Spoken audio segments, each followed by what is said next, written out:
Media dictionary के श्रोताओं को आज हम अपने धर्माचार्यों के बारे में उनका जो आचरण अभी प्रश्नों के घेरे में आ गया है उस पर मैं अपना कुछ व्यक्तिगत मत दूंगा।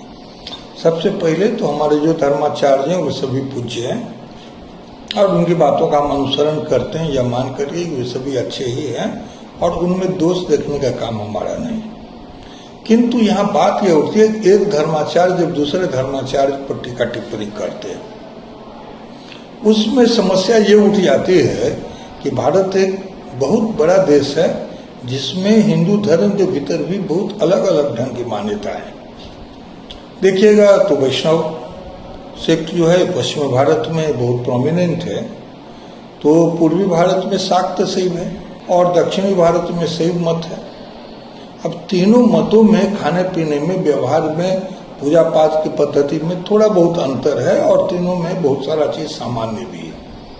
अब देखा जाए तो पूर्वी भारत में मैं मिथिला का ब्राह्मण हूँ, मैं वैसे शाकाहारी हूँ क्योंकि मेरे पिताजी राजस्थान में ब्रह्मचर्य आश्रम में रहे, लेकिन मेरे चाचा जी और उनके लोग सब खाते हैं मछली।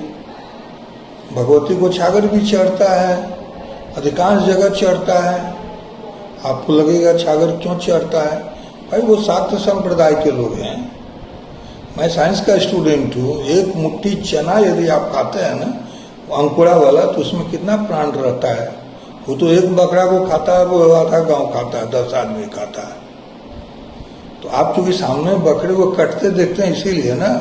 तो कल से मैं यदि आपको कहूँ कि आप अंकुरन खाना बंद कर दीजिए तो यदि डॉक्टर भी वो सलाह बहुत गलत हो जाएगी। जीवो जीवो से भोजनम तो कहा ही गया। आप पूर्वी भारत के आदमी को कहिएगा कि तुम मछली नहीं खाओ, राजस्थान तो नहीं है, यहाँ बाढ़ आती है, बाढ़ के समय वो क्या खाएगा?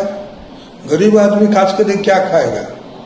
वो तो वही खाता है, घोंगा खाता है, सिप्पी खाता है और उसी से उसको प्रोटीन नरिशमेंट मिलता है।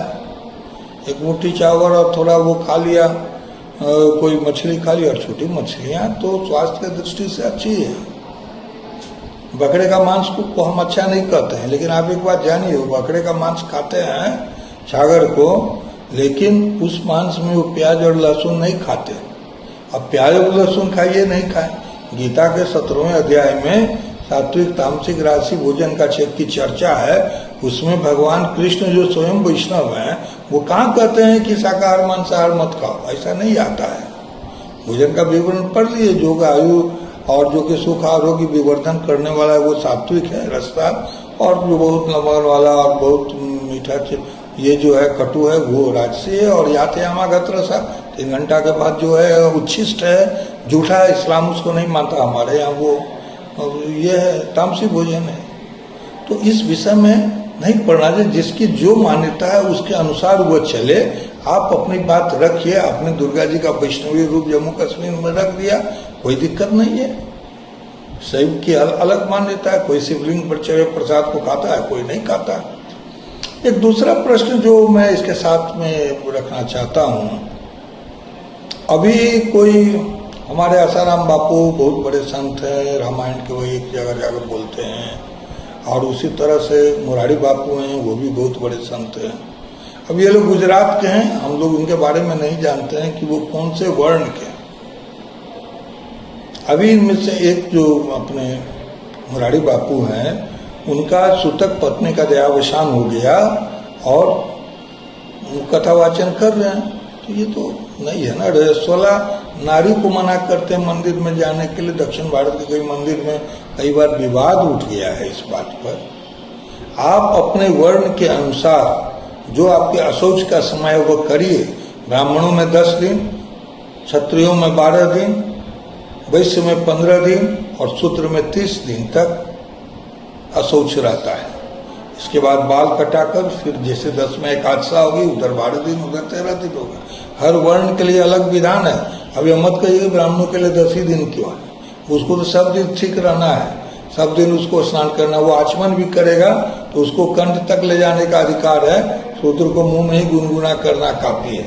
वैश्य को थोड़ा भीतर तक, क्षत्रिय को भीतर तक जो आचमन करते हैं सुबह में।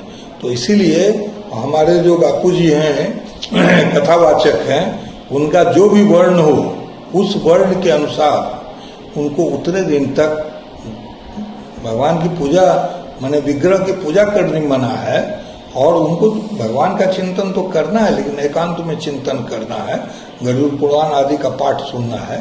और उसमें वो शॉर्टकट मेथड आजकल 5 दिन 3 दिन वाला चल गया है, ये कम से कम किसी कथावाचक से और जो हमारा सनातन हिंदू धर्म के पताका हैं उनसे ये अपेक्षित नहीं है। उनके घर का जो व्यवहार हो, जिस भी वर्ण को, साधु किसी वर्ण का हो सकता है, मैं इस विवाद में नहीं पढ़ना चाहता हूँ, लेकिन उसे उनको मानना चाहिए और करना चाहिए। धन्यवाद।